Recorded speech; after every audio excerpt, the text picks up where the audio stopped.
ভারী বৃষ্টিপাতের কারণে পানির তীব্র চাপ বৃদ্ধি পাওয়ায় পাকিস্তানের কর্তৃপক্ষ দেশটির একটি বাঁধের পাশের তীররক্ষা বাঁধ উড়িয়ে দিয়েছে। বুধবার ওই তীররক্ষা উড়িয়ে দেওয়ায় বন্যার পানিতে বিশ্বের অন্যতম পূর্বাঞ্চলের আন্তঃসীমান্ত ৩ নদী চেনাব, রাভি ও সুতলেজ নদীতে অস্বাভাবিকভাবে বন্যার পানি বৃদ্ধি পেয়েছে, যে কারণে পাকিস্তানের পাঞ্জাব প্রদেশ জুড়ে বন্যার উচ্চ সতর্কতা জারি করা হয়েছে। বুধবার পানির চাপ অত্যাধিক বৃদ্ধি পাওয়ায় চেনাব নদীর কাদিরাবাদ বাঁধের তীররক্ষা অংশ জুড়ে বন্যার উচ্চ সতর্কতা জারি করা হয়েছে। বুধবার পানির চাপ অত্যাধিক বৃদ্ধি পাওয়ায় চেনাব নদীর কাদিরাবাদ বাঁধ ব্যবস্থাপনা সংস্থার মুখপাত্র মাজহার হোসেন বলেছেন, বাঁধের অবকাঠামো বাঁচাতে আমরা ডান পাশের তীররক্ষা বাঁধ ধ্বংস করে দিয়েছি, যাতে পানির চাপ কিছুটা কমে যায়। পাকিস্তানের জাতীয় দুর্যোগ ব্যবস্থাপনা কর্তৃপক্ষ বলছে, ভারত সুতলেজ ও রাভি নদীতে অতিরিক্ত পানি ছাড়ায় পানির প্রবাহ বিপজ্জনকভাবে বেড়ে গেছে।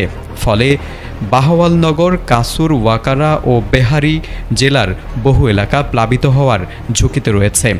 ইতোমধ্যে ১.৫ লাখের মতো মানুষকে নিরাপদ আশ্রয়ে সরিয়ে নেওয়া হয়েছে।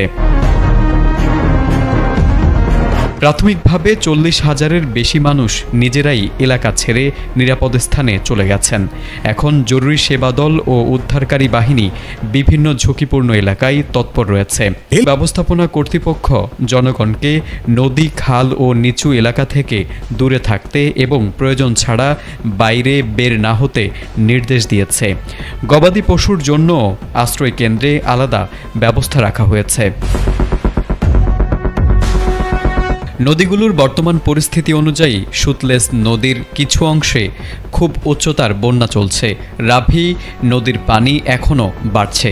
সিন্ধু নদীর বিভিন্ন পয়েন্ট ও কোটরিতে মাঝারি থেকে স্বল্প মাত্রার বন্যা দেখা দিয়েছে।